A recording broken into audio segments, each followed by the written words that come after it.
My name's Michael Henninger. I'm a photographer for the Pittsburgh Post-Gazette, and I thought it would be kind of cool to show my entire take from the first day of protests for the G20 that started at Arsenal Park in Lawrenceville and tried to make their way to the convention center downtown, but never made it due to heavy police presence.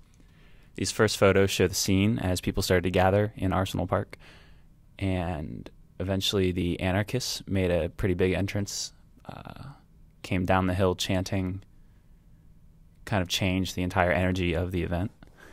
Once everyone was together, it didn't take long for them to start the march. It also didn't take long for riot police to show up.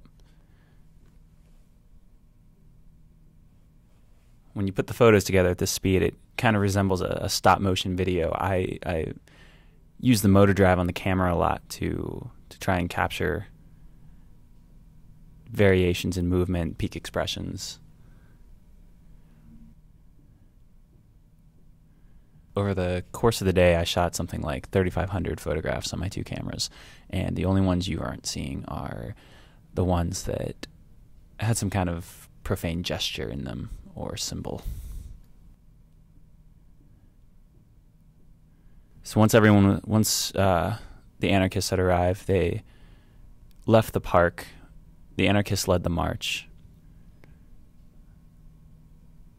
Most of them dressed in dark black clothing, wearing bandanas, masks, anything they could to conceal their identity and protect themselves from possible police instruments like tear gas, mace. Should also say that there are hundreds and hundreds of photographers covering this at the same time as me. It can be a challenge to work around this many other photographers and journalists and to come up with something that's uniquely yours and doesn't show them in the peripheral, but it's something that over time I've gotten better at. Coming up here, this was the first time a police officer got close to the crowd. There were three of them, and they stood back to back with their batons drawn,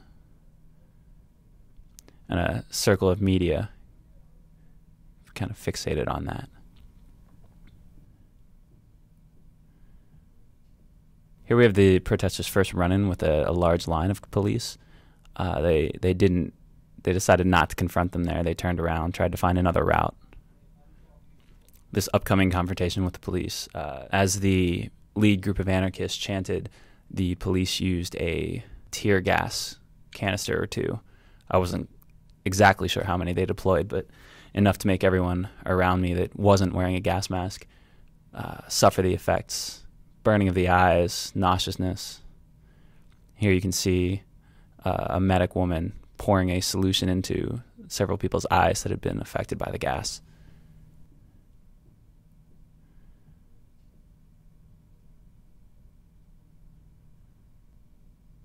The anarchists used anything they could find, including dumpsters and debris, to try and form blockades to make the police's job harder.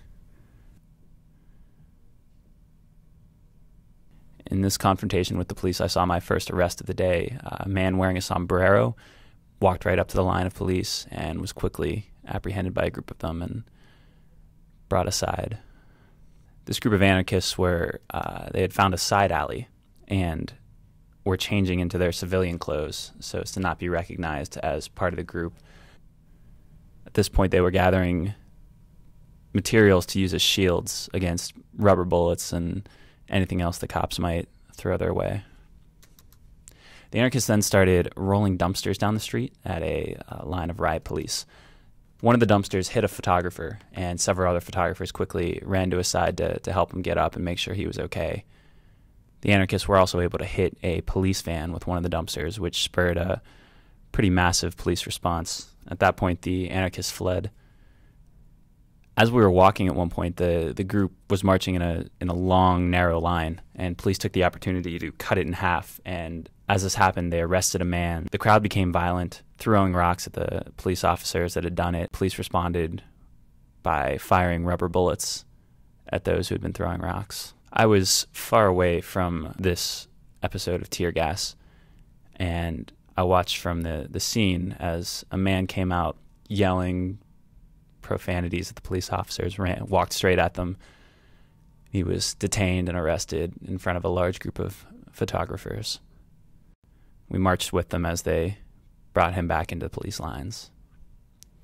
So that was that. I hope it gave you an insight as to my experiences throughout the day, what I was thinking as a photographer, and how I managed to get the images that I made.